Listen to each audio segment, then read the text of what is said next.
sosok pocong. Tidak hanya satu.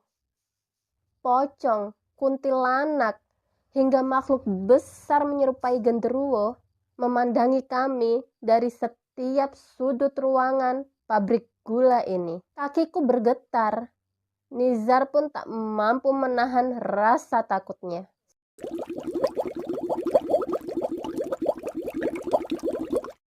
Hai, aku Santi. Untuk kalian pecinta horor, yuk gabung ke channelku. Di video kali ini kita akan masuk ke cerita baru ya. Jadi, untuk kalian yang penasaran sebelumnya aku cerita apa, mampir dulu ya ke cerita sebelumnya.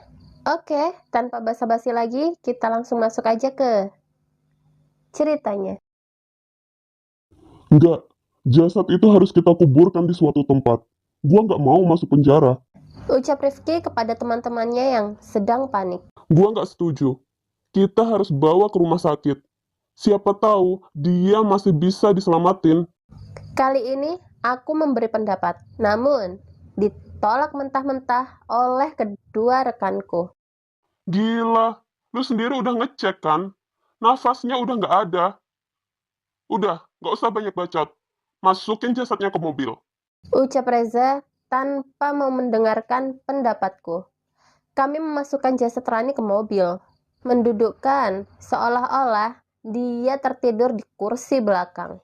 Aku menjaganya agar seolah-olah Rani terlihat masih hidup. Mobil berjalan dengan tidak tentu. Hujan turun begitu deras, menyulitkan kami untuk mencari lokasi untuk mengubur jasad Rani. Namun akhirnya kami memutuskan untuk menghentikan mobil kami di pinggir jalan tol. Hutan kecil terlihat dari sini.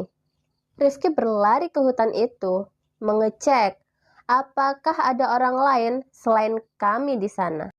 Ambil peralatan. Kita kuburin di sini. Ucap Rifki terengah-engah dengan badannya yang basah kuyup karena hujan. Kami segera mengambil peralatan, menggali cukup dalam untuk memastikan jasad Rani tidak ditemukan oleh orang lain. Nandar, ambil jasad Rani. Perintah Reza padaku. Aku berlari ke mobil yang tak jauh dari tempat kami menggali. Namun, aku tak percaya dengan apa yang aku lihat. Rifki, Reza, jasad Rani nggak ada. Ucapku kepada kedua temanku. Rizky dan Reza saling menatap. Seolah tidak percaya dengan ucapanku, mereka berlari ke mobil dan ikut mengecek.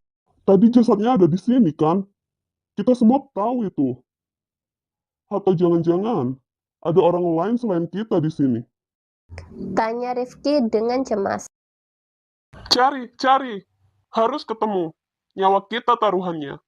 Ucap Reza dengan emosi karena dialah yang mendorong Rani pacarnya dari balkon villa yang kami sewa. Kami mencari keliling hutan dengan guyuran hujan yang semakin deras. Tak satu pun petunjuk kami temukan. Sampai akhirnya Reza melihat sosok seseorang terkapar di tengah jalan tol. Itu Rani. Teriak Reza. Reza dan Rifki segera berlari menghampiri jasad Rani yang tergeletak di sana. Hujan yang deras mengganggu pandanganku sehingga aku tak melihat di mana posisi Rani yang dimaksud. Bila memang ada di sana, apa mungkin Rani masih hidup?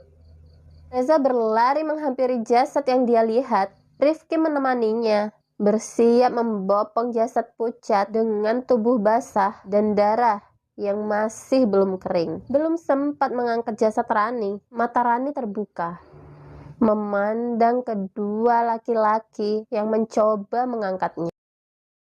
Reza, aku nggak mau sendirian. Ucap jasad pucat itu kepada Reza. Seketika aku melihat sebuah truk besar lewat dengan kecepatan penuh, menghantam tubuh kedua teman-temanku tanpa ampun. Darah berserakan kemana-mana. Potongan-potongan tubuh berhamburan di sekitar jalan tol. Aku tak percaya dengan apa yang terjadi dan segera menghampiri mereka.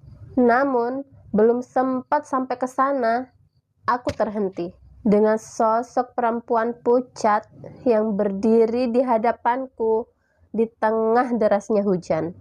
Benar, itu Rani. Nggak mungkin. Kamu sudah mati. Nggak mungkin. Teriakku kepada makhluk itu. Matanya terlihat sangat merah. Hingga tanpa sadar, aku terperosok ke lubang yang kami gali.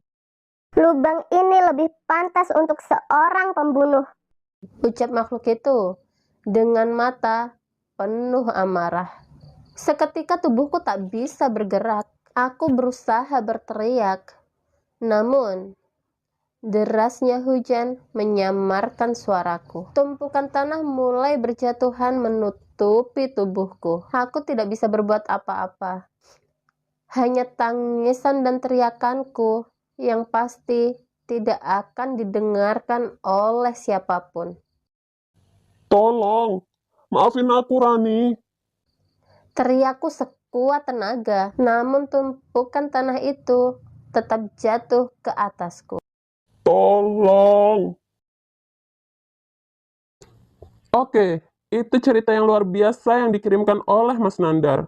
Narasumber setia kita yang ceritanya nggak pernah gagal membuat kita merinding. Sekarang sudah lewat tengah malam. Saatnya kita undur diri.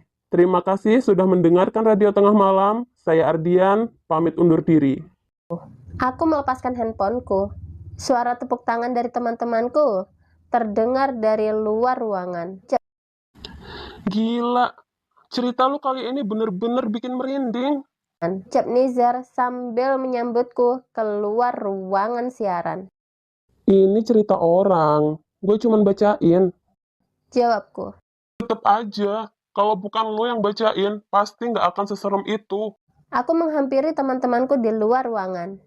Mereka adalah teman-teman dari komunitas pecinta cerita horor. Kami berkumpul di studio dan memang merencanakan ini sejak lama. Mencari lokasi-lokasi angker yang sekiranya bisa menjadi inspirasi untuk cerita-cerita horor berikutnya. Jangan lupa cek lengkapan, sekalian. Nanti live repot di lokasi sana. Rekanku Dika, sang operator studio dan sekaligus sebagai penyiar cadangan andalanku. Beres, doain aja sinyal di sana nggak bermasalah. Ucapku sambil berpamitan.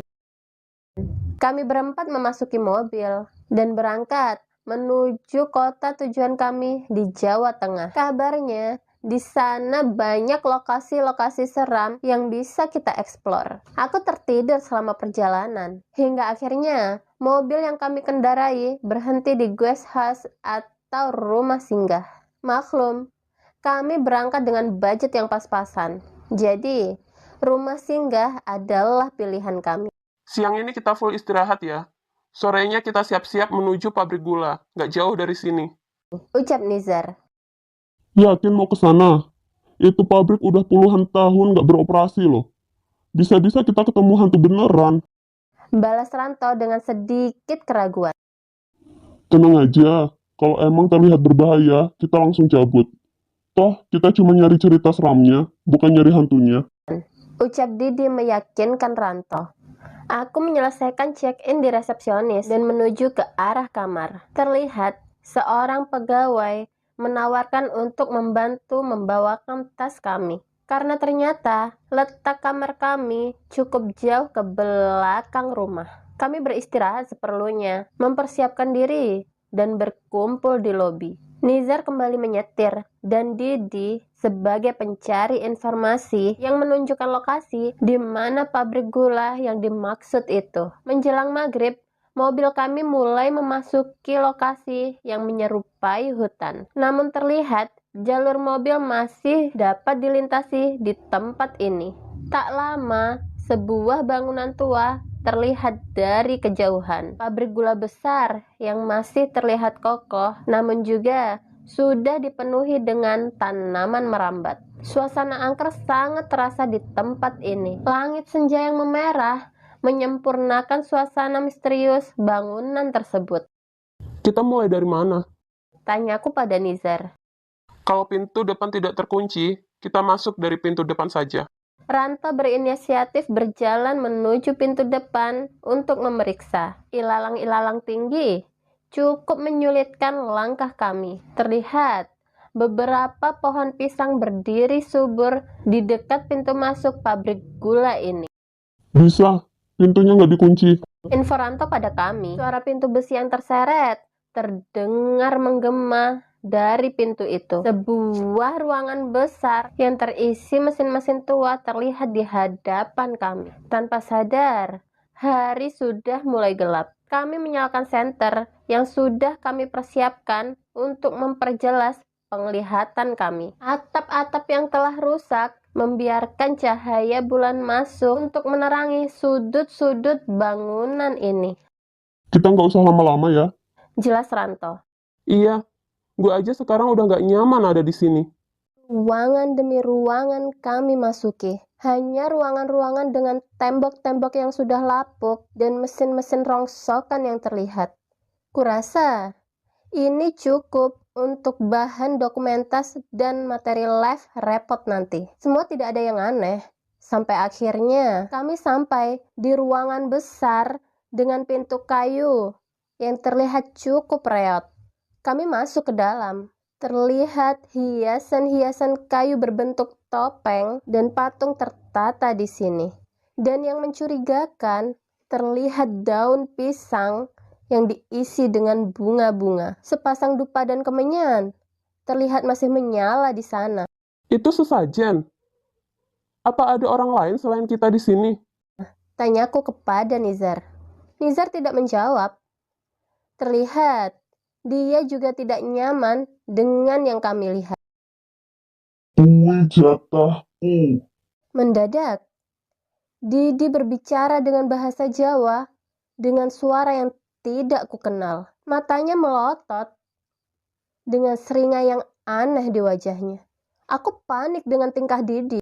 Di, jangan bercanda. Nggak lucu. Teriak Nizar. Sontak, terdengar suara besi terbanting dengan keras. Aku menduga itu adalah suara pintu depan tempat kami masuk. Ranto, pintunya. Ucap Nizar memberi isyarat kepada Ranto. Saat kami sibuk mengecek pintu, terlihat Didi berjalan merangkak menghampiri sesajen itu dan memakannya langsung dengan mulutnya. Berlari menghampiri Didi dan mencoba menghentikannya. Namun entah tenaganya begitu kuat sehingga tenagaku tak mampu menahannya. Sarate uwas tak tompo. Saiki sopo sing arep duluan. Ucap makhluk yang merasuki tubuh Didi. Kami menyadari adanya bahaya dan mencoba keluar dari ruangan. Namun, belum sempat aku lari, terlihat Ranto terjatuh seolah ada yang menarik kakinya. Aku menangkap tangan Ranto. Namun, sesuatu menarik kaki Ranto dengan cepat dan ia terseret entah kemana. Ranto! Teriakku sambil mencoba mengejarnya. Namun Nizar menahanku. Kabur Ardian. Kita cari bantuan. Perintah Nizar. Kami berlari keluar ruangan. Terlihat pintu besi tempat kami masuk sudah tertutup. Namun kami tetap berlari ke sana, berharap pintu itu masih bisa dibuka. Ternyata kami salah. Sesuatu menahan pintu itu untuk terbuka. Aku mencoba mengambil telepon selulerku dan menghubungi nomor emergensi. Namun tak ada tanda-tanda teleponku akan tersambung. Aku mencoba menelpon Dika hingga teman-teman yang mungkin bisa menolong. Namun, tidak ada satupun yang terhubung. Nizar terus menggedor pintu dan meminta pertolongan. Namun itu tidak lama sampai kami mendengar langkah kaki mendekat dari langit-langit bangunan itu. Itu makhluk apa? Tanyaku dengan suara yang bergetar. Nizar jatuh dan terduduk, tidak percaya dengan apa yang dia lihat. Sesosok pocong. Tidak hanya satu. Pocong, kuntilanak, hingga makhluk besar menyerupai genderuwo memandangi kami dari setiap sudut ruangan pabrik gula ini. Kakiku bergetar. Nizar pun tak mampu menahan rasa takutnya. Spontan ia berlari menuju tempat di mana tidak terlihat makhluk-makhluk itu. Aku mencoba mengejarnya, namun Nizar berlari ke sebuah ruangan. Dan saat aku mencoba memasukinya, pintunya tertutup dengan sendirinya. Dan kini, tinggal aku sendiri di aula pabrik gula bersama setan-setan ini. Lari. Aku harus menyelamatkan diri. Tapi kemana? Aku melihat ke sekeliling tempat ini. Hanya ada pocong dan kuntilanak yang duduk di atas mesin dengan kaki yang menggantung. Dan yang aku takutkan terjadi.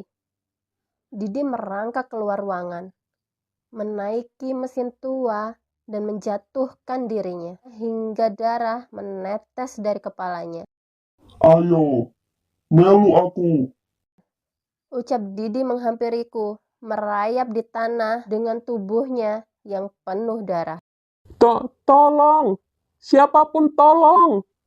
Teriakku sekeras mungkin, namun tidak ada siapapun yang merespon. Mendadak sakuku bergetar. Terlihat ada telepon yang masuk. Itu Dika. Aku segera mengangkat telepon untuk meminta pertolongan. Dik, tolong. Akhirnya, kita tersambung dengan Ardian, penyiar favorit kita. Saat ini, dia akan menyampaikan live report dari sebuah pabrik gula angker di Jawa Tengah. Terdengar suara Dika dari telepon. Bukan, Dik, matiin radionya. Perintahku. Oke, Ardian, ada hal apa saja yang bisa diceritakan? Ucap Dika melalui telepon. Dik, tolong, Dik. Kami dalam bahaya. Pabrik tua ini mengerikan. Tolong gua. Sorry, suara lu nggak jelas. Apa tadi? Pabrik tua mengerikan. Lo lihat apa aja di sana? Tanya Dika lagi yang terdengar belum mengerti kondisi saat ini. Siapa aja tolong. Sekumpulan pocong, kuntilanak ada di setiap sudut pabrik ini. Ucapku sudah tercampur dengan tangisan. Pocong, kuntilanak. Gila, parah-parah. Pasti seru banget petualangan lu. Oke, nanti kita lanjutin lagi ya live reportnya. Semoga nanti sinyalnya sudah jelas. Buat para pendengar setia, stay tune di Radio Tengah Malam bersama gua, Dika, dan Ardian yang berada di lokasi. Ucap Dika sambil menutup teleponnya. Tanpa sadar, tangan Didi yang penuh luka sudah menggenggam kakiku. Aku berusaha mundur melepaskan. Namun, punggungku menyentuh sesuatu. Aku menoleh. Sesosok wajah pucat menyeringai dengan rambut tidak beraturan berada tepat di belakangku. Itu adalah kuntilanak yang tadi menatapku dari atas mesin tua. Oke teman-teman, bersambung di part 2 ya. Gimana? Ceritanya nggak kalah seru sama yang kemarin kan? Jadi, untuk kalian pecinta cerita horor, jangan sampai lupa wajib subscribe, like, comment, and share ke semua sosial media kalian dan bantu channel ini untuk berkembang. Dan jangan lupa juga bunyiin tanda loncengnya supaya kalian nggak ketinggalan sama cerita-cerita horor seru lainnya di channel ini. Oke, aku Santi, pamit undur diri. Bye!